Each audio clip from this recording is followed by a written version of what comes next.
ہر کسی کو اپنے قابو میں کرنے کا وظیفہ۔ ناظرین صرف ایک بار یہ عمل کر لیں، جس کا نام لوگے وہی شخص آپ کا غلام بن جائے گا، آپ کی بات مانے گا۔ ناظرین اگر آپ کا شوہر ہے آپ کی بات نہیں مانتا، یا کوئی مرد اس ویڈیو کو دیکھ رہا ہے اگر اس کی بیوی ہے اس کی بات نہیں مانتی، تو ناظرین اس صورت میں بھی اس عمل کو کیا جا سکتا ہے۔ اس کے علاوہ ناظرین سسرال میں آپ کا مسئلہ ہے، نند لڑتی ہے، ساس لڑتی ہے، ناظرین آپ کے دیور لڑتے ہیں یا آپ کا سسر لڑتا ہے، کوئی بھی آپ کا مسئلہ ہے، آپ کی بات نہیں چلتی، آپ کے گھر میں کوئی ویلیو نہیں ہے، آپ کی کوئی عزت نہیں ہے، آپ کی بات کو ایسے ہی ہوا میں اڑا دیا جاتا ہے، سسرال والے آپ سے بہت زیادہ کام کرواتے ہیں جان بوجھ کر۔ گھر کا کام تو لازمی بات ہے عورتیں ہی کریں گی، لیکن جان بوجھ کر ضد بھی لگاتے ہیں، جان بوجھ کر زیادہ بھی کروایا جاتا ہے۔ اس صورت میں بھی آپ اس عمل کو کر سکتے ہو۔ ناظرین والدین اپنے بچوں کے لیے بھی کر سکتے ہیں۔ اگر اولاد نافرمان ہو چکی ہے، بات نہیں مانتی، انشاءاللہ جب آپ اس وظیفے کو کرو گے تو آپ کے قابو میں ہوگے، آپ کی ہر بات مانے گی آپ کی اولاد، انشاءاللہ فرما بردار بن جائے گی، آپ کی آنکھوں کی ٹھنڈک بن جائے گی۔ یہ جو وظیفہ ہے اس کا مقصد یہ ہے دوسرے انسان کو اپنے قابو میں لینا، اپنی بات منوانا۔ وہ ناظرین کوئی بھی ہو سکتا ہے، اولاد کی صورت ہو سکتی ہے، میاں بیوی کی صورت ہو سکتی ہے، سسرال میں کوئی ہے ان کی صورت ہو سکتی ہے۔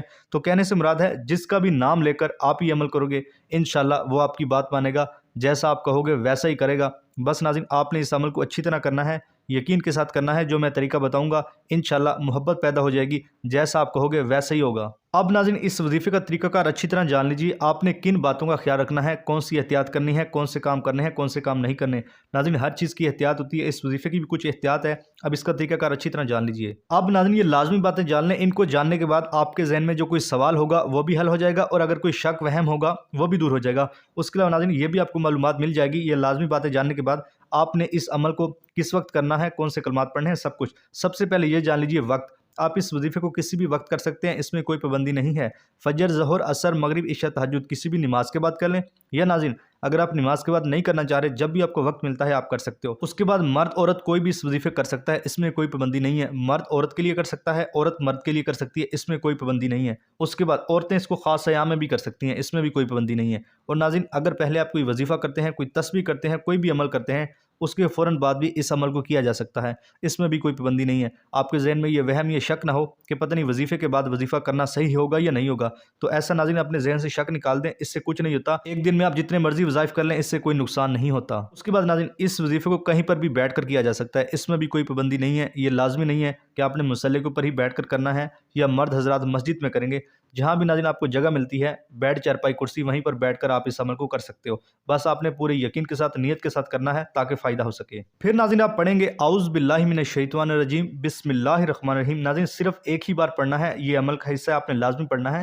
اعوذ باللہ من الشیطان الرجیم بسم اللہ الرحمن الرحیم، یہ ایک ہی بار شمار ہوگا، اس طرح پڑھنا ہے۔ اس کے بعد ناظرین آپ نے درود پاک بھی پڑھنا ہے، ایک بار میرے ساتھ بھی پڑھیے تاکہ ثواب بھی مل سکے۔ اللہم صلی علی محمد وعلی آل محمد کما صلیت علی ابراہیم وعلی آل ابراہیم انک حمید مجید۔ اللہم بارک علی محمد وعلی آل محمد کما بارکت علی ابراہیم وعلی آل ابراہیم انک حمید مجید۔ ناظرین یہ درود پاک آپ نے صرف 3 بار پڑھنا ہے آپ صلی اللہ علیہ وآلہ وسلم کی ذات پر، اور اگر کسی میرے بہن بھائی کو یہ درود پاک نہیں آتا تو وہ اتنا کہہ سکتا ہے صلی اللہ علیہ وآلہ وسلم۔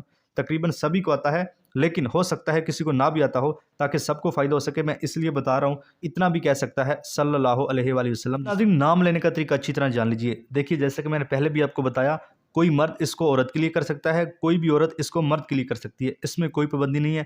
آپ کا جو بھی رشتہ ہے یا آپ کہیں رشتہ بنانے جا رہے ہیں، کسی بھی صورت میں اس عمل کو کیا جا سکتا ہے۔ اگر آپ کی کوئی ساس ہے، نند ہے، میں نے جیسے کہ پہلے بھی آپ کو بتایا، کسی کے لیے بھی اس عمل کو کیا جا سکتا ہے۔ یہ ناظرین محبت والا عمل ہے، اپنے قابو میں کرنے والا عمل ہے، یعنی کہ اپنی بات منوانے والا عمل ہے۔ انشاءاللہ جب آپ اس وظیفے کرو گے تو دیکھو گے کیسے اگلا بندہ آپ کی بات مان رہا ہے۔ اب ناظرین نام لینے کا طریقہ کار جان لیجیے، آپ نے نام کیسے لینا ہے جس سے آپ نے اپنی بات منوانی ہے۔ ناظرین میں پورا آپ کو کر کے دکھاتا ہوں تاکہ آپ کو فائدہ ہو سکے، تاکہ آپ کو اچھی طرح سمجھ لگ سکے۔ مثال کے طور پر اب کوئی مرد کسی عورت کے لیے کر رہا ہے، وہ ایسے کرے گا، اس عورت کا 7 بار نام لے گا۔ مثال کے طور پر عورت کا نام ہے ارم، کوئی بھی ہو سکتا ہے، 7 بار نام لے گا، آنکھیں بند کر کے لے گا، ارم ارم ارم، اس طرح مثال کے طور پر 7 بار اس نے کہنا ہے آنکھیں بند کر کے، اور اس عورت کا تصور بھی لائے گا، یعنی کہ جب آنکھیں بند کی جاتی ہے تو کسی بھی انسان کا آرام سے تصور کیا جا سکتا ہے کہ وہ میرے سامنے بیٹھا ہے۔ اس طرح ناظرین آپ نے اچھی طرح تصور کرنا ہے۔ اسی طرح اگر کوئی عورت اس عمل کو کرے گی تو ایسے کرے گی، اگر کوئی عورت دیکھ رہی ہے تو وہ ایسے کرے گی۔ اب سنیے گا، مثال کے طور پر مرد کا نام ہے خالد، کوئی بھی ہو سکتا ہے، خالد ہے مثال کے طور پر، آپ نے آنکھیں بند کر کے کہنا ہے خالد خالد خالد پورا نام لینا ہے اور اس کا تصور بھی کرنا ہے. جب آپ آنکھیں بند کریں گے تو یقیناً تصور بن جاتا ہے. اس طرح ناظرین آپ نے 7 بار نام لینا ہے جیسے کہ میں نے اچھی طرح سمجھایا. پھر ناظرین آپ نے 41 بار کہنا ہے یا ودودو یا ودودو. ناظرین آپ نے 41 بار کہنا ہے اور آنکھیں بند کر کے ہی کہنا ہے. ناظرین اس کو پڑھنے میں صرف آپ کے 1 سے 2 منٹ لگیں گے. آپ نے 1 سے 2 منٹ آنکھیں بند کرنا ہوگی, انشاءاللہ آپ کو بہت فائدہ ہوگا. اور ناظرین آپ ہاتھ کے اوپر شمار کر سکتے ہو, دل میں شمار کر سکتے ہو, بس اچھی طرح آپ نے 41 بار شمار کرنا ہے یا ودودو یا ودودو. اس طرح ناظرین جب آپ کریں گے انشاءاللہ دیکھو گے وہ بندہ کوئی بھی ہے, آپ کا شوہر ہے ناظرین, آپ کا سسرال میں مسئلہ ہے, آپ کا دیور ہے, کوئی بھی آپ کا رشتہ ہو سکتا ہے, انشاءاللہ وہ آپ کی بات مانے گا. جیسا آپ کہو گے ویسا ہی ہوگا. انشاءاللہ آپس میں محبت بن جائے گی. پہلے لڑائی جھگڑے ہوتے تھے لیکن ناظرین محبت پیدا ہو جائے گی. انشاءاللہ جیسا آپ کہو گے ویسا ہی ہوگا. ناظرین یہ جو یا ودودو ہے یہ اللہ پاک کا اسم ہے, اس کا مطلب ہوتا ہے محبت پیدا کرنے والا.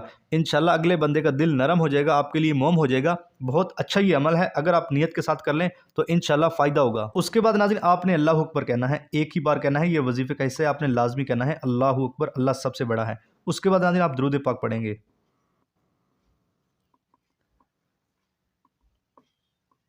ناظرین ایک بار میرے ساتھ پھر پڑھیے تاکہ ثواب مل سکے. اللہم صلی علی محمد و علی آل محمد کما صلیت علی ابراہیم و علی آل ابراہیم انک حمید مجید. اللہم بارک علی محمد و علی آل محمد کما بارکت علی ابراہیم و علی آل ابراہیم انک حمید مجید. ناظرین 3 ہی بار آپ نے یہ درود پاک پڑھنا ہے. جیسا کہ میں نے اوپر بتایا, اگر کسی میرے بہن بھائی کو نہیں آتا تو وہ اتنا کہہ سکتا ہے صلی اللہ علیہ وآلہ وسلم. اس کے بعد ناظرین آپ دعا مانگیں گے. اب دعا کا بھی ایک خاص طریقہ ہے. ناظرین جب آپ نے دعا مانگنی ہے اس سے پہلے کہنا ہے یا سمیع 3 بار. اے سننے والے, اللہ پاک کی ذات بے شک سننے والی ہے, لیکن ناظرین جب خاص اسم کے ذریعے پکارا جاتا ہے تو اللہ پاک کی خصوصی رحمت ہوتی ہے. جب آپ 3 بار کہیں گے یا سمیع, پھر ناظرین آپ دعا مانگیں گے اے اللہ فلاں شخص کا دل میرے لیے موم کر دے, فلاں شخص میری بات مانے. اس طرح ناظرین آپ نے اچھی اچھی دعائیں مانگ لینی ہیں, اسی انسان کے حوالے سے مانگنی ہے, بھلے ہی زیادہ دعائیں مانگ لے کہ یا اللہ بس اس شخص کو میرے لیے موم کر دے, وہ میری بات مانے. اس طرح ناظرین آپ نے اچھی اچھی دعائیں کر لینی ہیں اس انسان کے لیے. انشاءاللہ وہ شخص آپ کی بات مانے گا. پہلے لڑائی جھگڑا کرتا تھا, بات نہیں کرتا تھا, جو بھی ناظرین مسئلہ ہے انشاءاللہ حل ہو جائے گا. پھر جب دعا مانگ لیں گے پھر آپ کہیں گے یا سمیع یا سمیع یا سمیع. 3 بار ناظرین آپ نے یا سمیع کہنا ہے. پھر ناظرین اجازت عام ہے, یہ بھی جان لیں. کوئی بھی میرا بہن بھائی بیٹی اس وظیفے کر سکتی ہے, اس میں کوئی پابندی نہیں ہے, کسی کو علیحدہ سے اجازت لینے کی ضرورت نہیں ہے. بس آپ نے اتنا لازمی کرنا ہے